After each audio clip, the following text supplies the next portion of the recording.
Here's some suggestions for procedures to follow when writing a critical essay.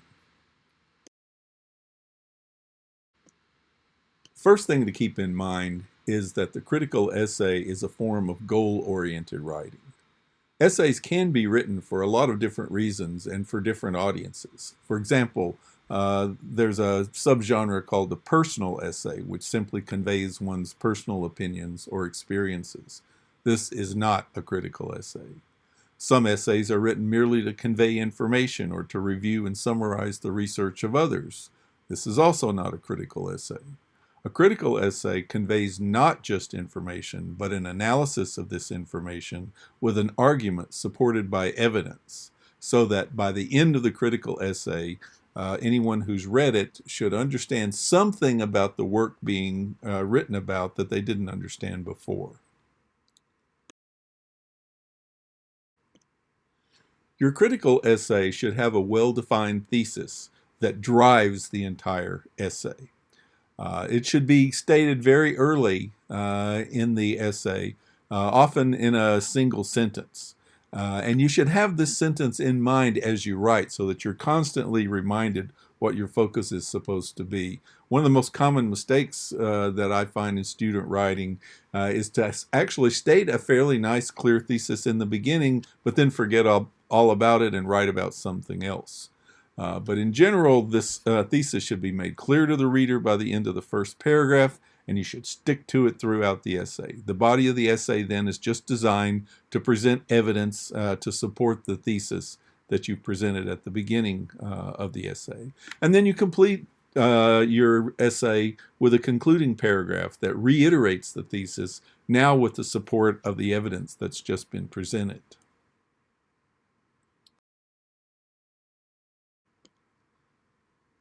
If you're confused about just what constitutes evidence in a critical essay about literature or film, here's some suggestions.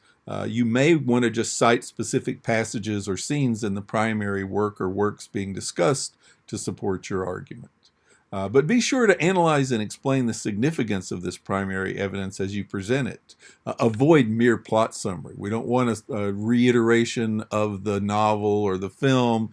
We don't want simply a description of the novel or the film. You're looking for an analysis that makes some point about the novel or film that isn't otherwise obvious. And it's usually valuable when writing a critical essay to cite secondary sources to support your arguments. That is, to cite other critics who've written about the same work that you're writing about. Usually published essays or books, it's becoming more and more common to cite online sources, again, especially these days. But the two aren't necessarily mutually exclusive because a lot of published material is available online through our library.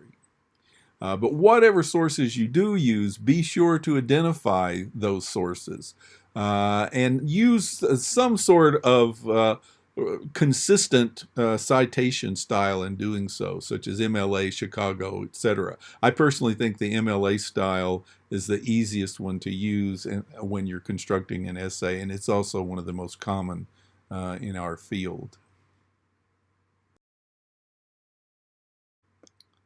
I think the biggest thing that students tend to overlook in writing an essay is that the essay really should have a structure. In a sense, you might say it should have a plot, it should have a direction, it should have a shape. It's not just simply a list of miscellaneous observations. So you have to have a well-defined beginning and a well-defined ending, and both of those are very, very important. At the level of the essay, the most important paragraphs are the first and the last. Make sure that these are strong, well-written, and free of errors. At the level of the individual paragraph, the most important sentences are the first and the last, which link to the previous paragraph and lead to the next, giving the essay the direction that I was talking about.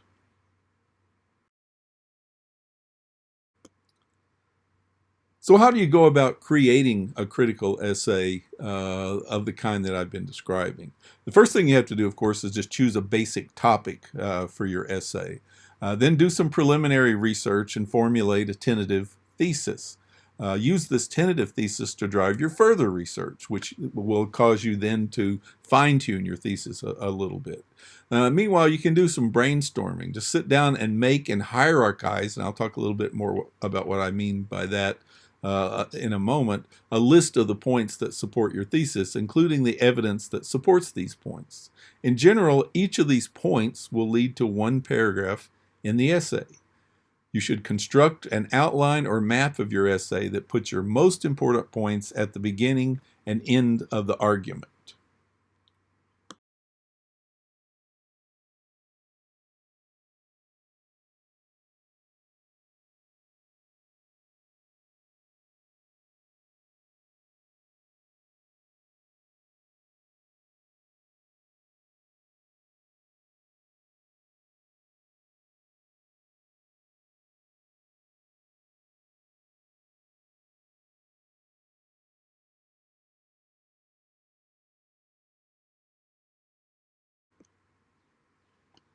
Here's an illustration of the so-called uneven U concept.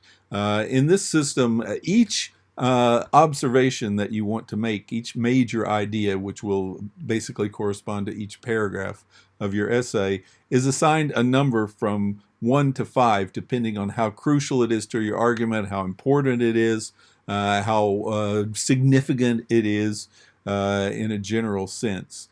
And then what you want to do is place your most important points at the beginning and the end, and then you just sort of work down so that the least important point is in the beginning, allowing you to build back up toward a strong climax at the end. In this particular diagram, the suggestion is that your final paragraph is going to be a little bit more important than your initial paragraph. So it's been assigned a 5 as opposed to a 4 in the initial paragraph.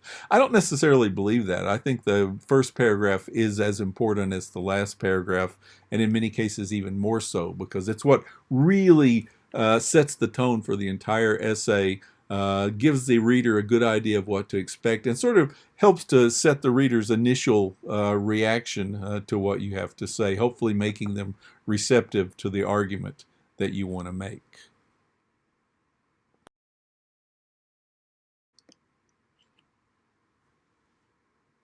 So how this plays out in practice, I think, is best illustrated with an example. And so at this point, you want to make sure that you have gone to YouTube and looked at the video, the music video for a song called Guillotine from 2012 by a rap group called The Coup. Which was this is a very political group led by Boots Riley, which is a sort of attempt to restore the political clout of 1990s hip-hop.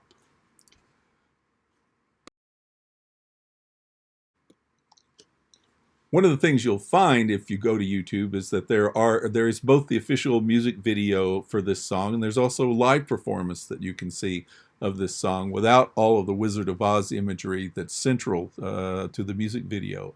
And I think what you'll find is that when you look at the group performing the song without the Wizard of Oz imagery, the song is really much less effective.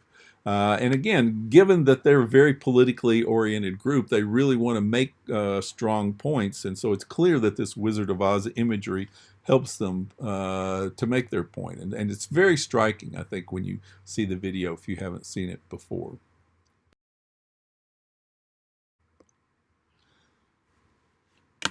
So it's kind of obvious that this Wizard of Oz imagery is something you might want to focus on if you were to write a critical essay about this particular music video. So one of the things you might want to think about in constructing your essay is to develop a question that you're trying to answer, a research question as it's called. In this case, what is the effect of the Wizard of Oz imagery in the Coup's Guillotine from 2012? And the answer to this question basically is your thesis. And the thesis that I came up with is that the use of imagery from the Wizard of Oz increases the political power of the video for Guillotine precisely because it encourages the audience to look for significance in the imagery, which seems discordant with the music and its lyrics. This is a technique that's most often associated with the German dramatist Bertolt Brecht, wrote plays that often had sort of mismatched imagery. The dialogue wouldn't match the scenery that you saw on stage, or there would be music accompanying the action that didn't really match the action, which would cause the audience to sort of sit back and instead of just getting immersed in the play, to be distanced from it or estranged from it, as it's sometimes put, and to approach it intellectually rather than emotionally.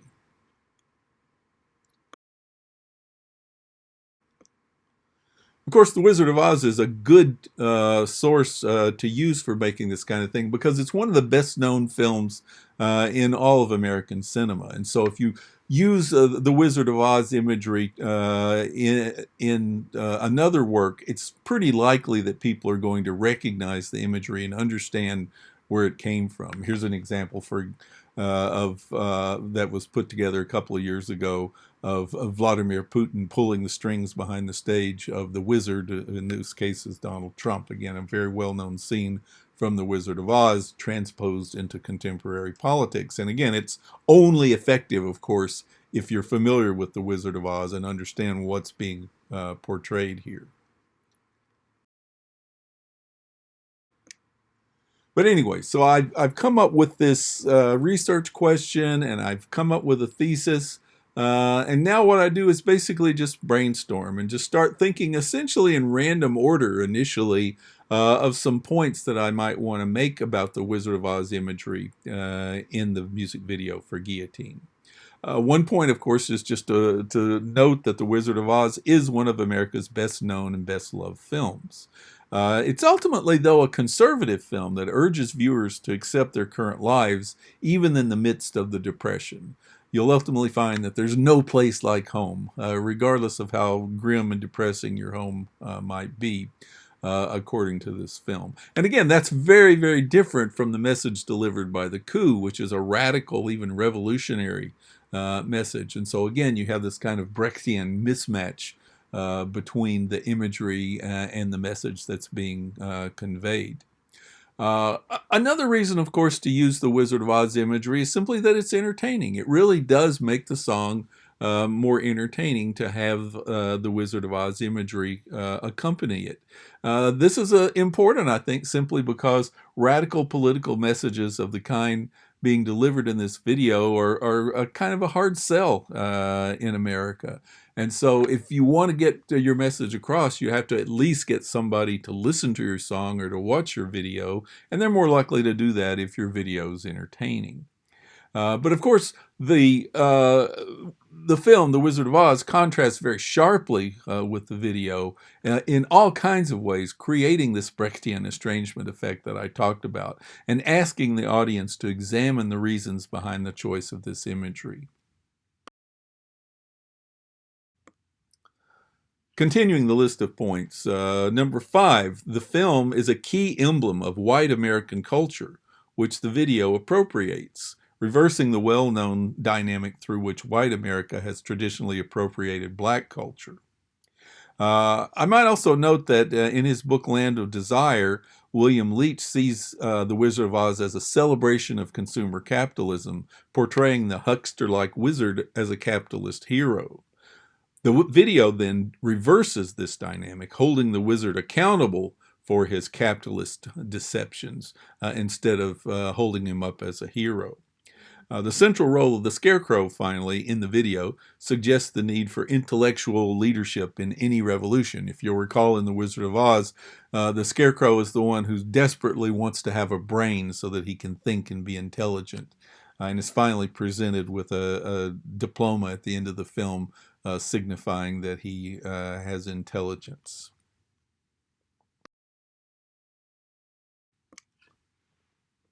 You'll notice, though, when I listed those points that I assigned a number in parentheses to each one of them, according to how significant I judge it to be to my argument. Now, sometimes when you start writing your essay, you'll change these numbers because you'll realize that something is more important than you thought it was going to be, or less important than you thought it was going to be.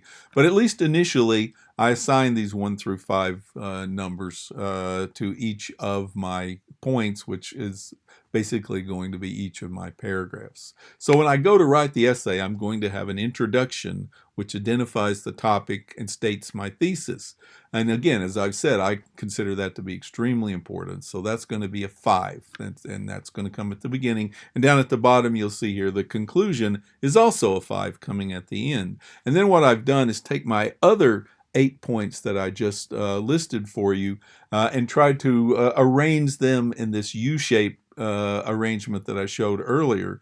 In such a fashion that they will have a kind of direction. You kind of start strong, get down into more of the sort of ordinary details that you need to support your argument, and then build back up toward a strong finish at the end. And this is the way that I've arranged my points in order to achieve that shape. And so once I have this laid out, basically I just go and write each of these paragraphs, make sure that I have proper transitions so that one paragraph flows smoothly into the next, and the essay's done.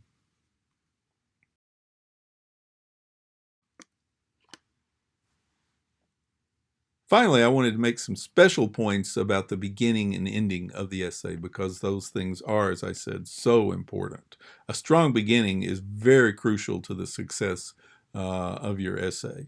Your beginning, incidentally, should start with a title. A critical essay should always have a title, and the title is essentially part of the beginning of the essay. So try to construct a title that's intriguing and interesting, but also informative, so that the reader, after seeing the title, has some idea what the essay is about, but perhaps also is driven to want to know more about what the essay is about. And then write a first sentence that grabs the attention of the reader and makes them want to know more and read further. Sometimes this can be achieved by just leaping directly into a reference to the film or novel or poem or whatever it is you're writing about. To open up a question immediately. Sometimes it can be a quote from someone else. Sometimes it can be some sort of general observation or anecdote. It needs to be something fairly interesting that makes you want to read further and go forward in the essay.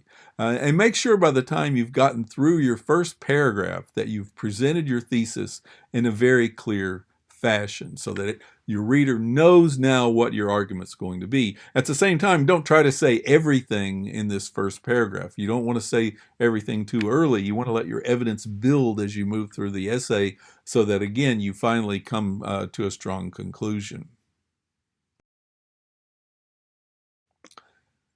And strong conclusions are very important. So you also, in addition to beginning well, want to make sure that you end well. You want to try for a strong ending that leaves the audience convinced of your argument. You want to tie together all the points made in the body of the essay and restate your basic thesis. Don't make any absolutely new points in the final paragraph. You can present some new information if it helps to tie together the previous points, but basically everything that you need to make your argument should have already been presented before you get to this final paragraph. And then remember that at the end of your essay, the reader should understand something about your topic that they might not have understood previously. So if you just, again, describe something that happens, say, in Kafka's The Metamorphosis, you haven't really done anything because you can get that information from reading The Metamorphosis. You have to dig into it and get beneath the surface and try to discover some sort of significance in what happens in the story that might not be particularly obvious from the story itself.